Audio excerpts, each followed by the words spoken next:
coisa que nós temos que lembrar aqui é que, embora Paulo não use o adjetivo, quase sempre, quando ele se refere ao Espírito, ele o chama de Espírito Santo, que é a designação normal para a terceira pessoa da Trindade no Novo Testamento.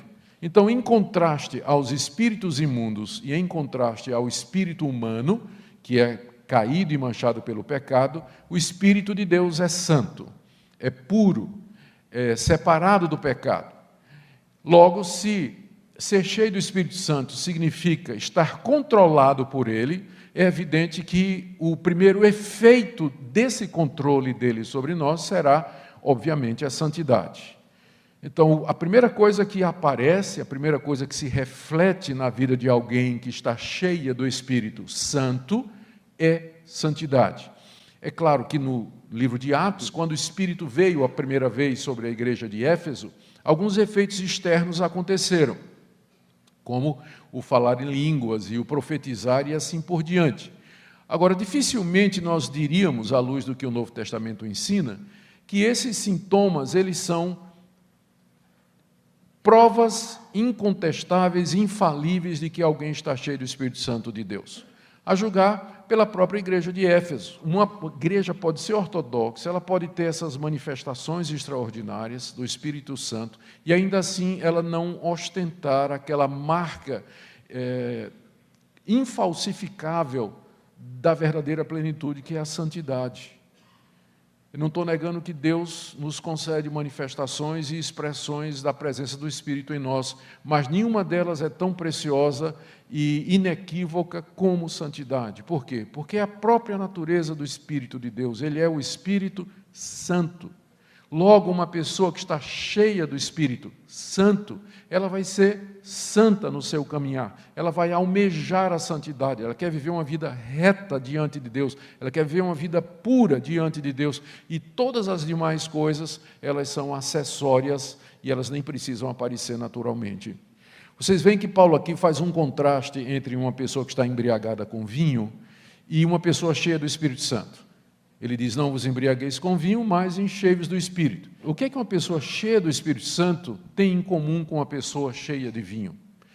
A resposta é que uma pessoa que está cheia de vinho, está embriagada, de tal maneira, ela bebeu tanto que o álcool subiu até a sua cabeça, até seu cérebro, e passou a influenciar todas as atitudes, decisões, escolhas, sentimentos, palavras que a pessoa toma. Então, se esse é o ponto da comparação, significa que uma pessoa cheia do Espírito Santo, ela vai estar de tal maneira controlada pelo Espírito Santo, que seus pensamentos, palavras, atitudes, obras, decisões e sentimentos serão todos influenciados pelo Santo Espírito de Deus. Isso vai fazer a diferença. Então, ser controlado pelo Espírito, ser cheio do Espírito, é ser de tal forma guiado por Ele, que aquilo que a gente faz, diz, sente, escolhe, é de alguma forma influenciado pelo bendito Espírito Santo, em contraste com minha natureza pecaminosa, que é subjugada e mortificada à medida que o Espírito se expressa através de mim. E é interessante, o contraste, então, está nisso aqui. Se essa é a semelhança, qual é o contraste? O segredo está na palavra dissolução. Uma vida, quanto mais cheia de álcool uma pessoa está, mais descontrolada ela é, mais ela vai dizer coisas que não convêm. Quanto mais cheio do Espírito Santo nós formos, mais proveito nós teremos, mais úteis nós seremos, mais domínio próprio nós teremos. Então, quanto mais cheio do Espírito, mais domínio próprio, moderação e sobriedade você vai ter. E esse ponto é importante porque, em nome do Espírito Santo, as pessoas hoje estão fazendo as coisas mais absurdas. Para muita gente, para muitas igrejas e para determinado setor no movimento evangélico, quanto mais estranho, mais espiritual.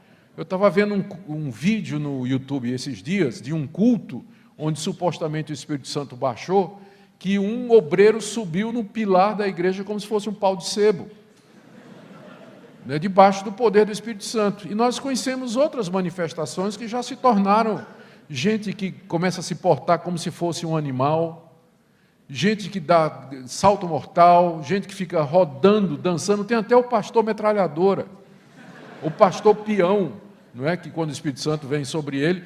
Então, a pergunta é como é que isso bate com o que eu leio aqui, que uma vida cheia do Espírito, ela é oposta à vida de um bêbado, que faz coisas sem controle, sem noção e completamente impróprias.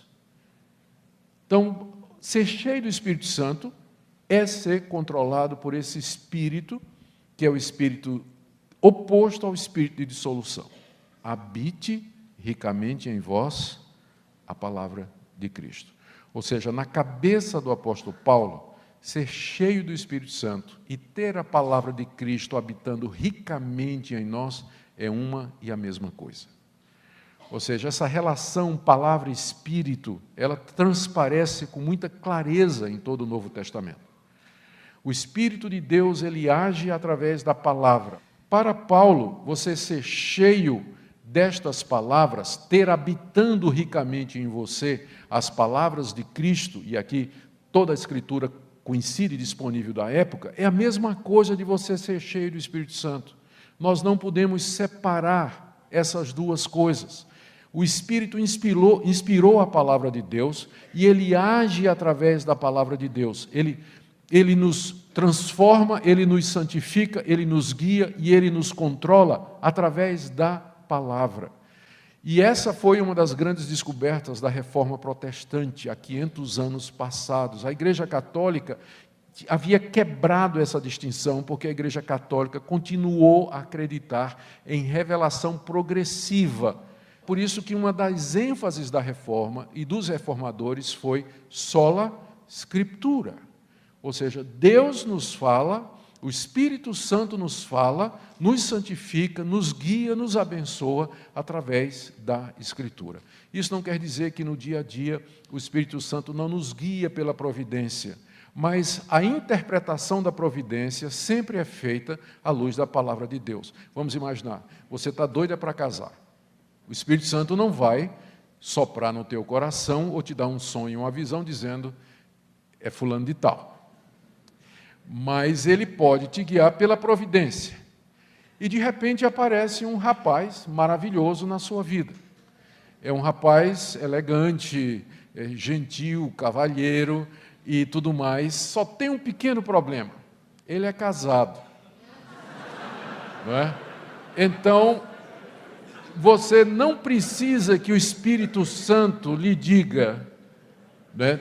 Você não precisa de uma revelação especial e que o Espírito Santo vai lhe dizer, não é esse. Por quê? Porque a Escritura já diz, ele já disse aqui. O que ele vai te fazer é te lembrar do que é que está escrito, não adulterarás. É isso que ele vai fazer.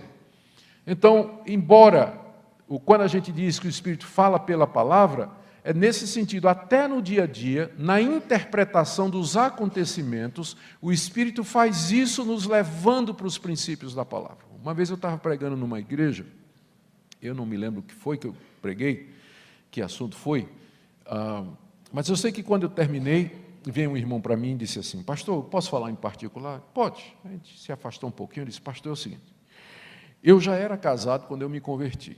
Então eu me converti, mas minha mulher não. Minha mulher não se converteu. E ela não vem à igreja, ela não é contra que eu venha, mas ela mesmo não vem. Ela não se interessa e tudo mais. E pastor, começou a aparecer aqui na igreja uma irmãzinha, uma profetisa, profetizando que Deus tinha uma serva crente preparada para mim. Uma serva que Deus preparou. E que Deus, não é, tinha essa serva preparada para mim. E, pastor, eu comecei a ficar em dúvida, porque a minha mulher não é crente. Né? E será que é Deus que está falando isso comigo? Que ele tem uma serva crente preparada para mim? Eu disse, meu irmão, vamos aqui em 1 Coríntios capítulo 7. Vamos ler aqui. O que é que Paulo diz aqui? Se um irmão tiver esposa descrente e ela consente em morar com ele, não a deixe.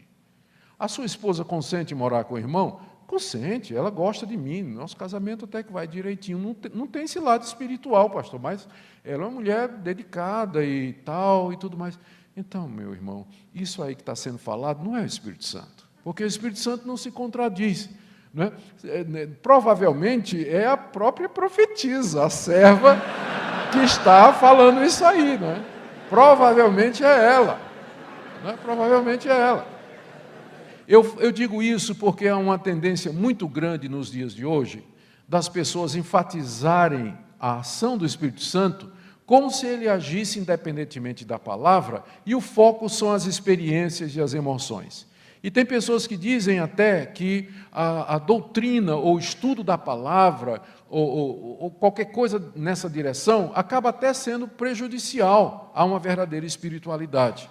E a verdadeira espiritualidade se resumiria, ou poderia ser reduzida, a experiências profundas com Deus, e via de regra de natureza emocional, onde a pessoa sente determinadas coisas, vê determinadas coisas, experimenta determinadas coisas, e isso há parte de um crescimento e de um entendimento do que é, de quem é Deus, de quem é Jesus, o que é o Evangelho, o que é que a Bíblia nos ensina e assim por diante.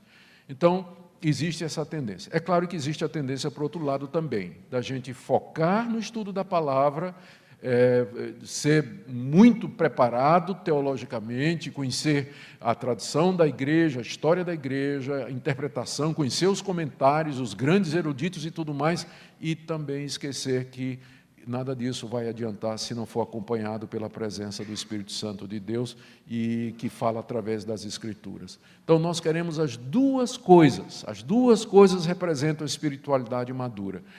Uma vida cheia do Espírito que nos guia através da palavra de Cristo que deve habitar ricamente em nosso coração.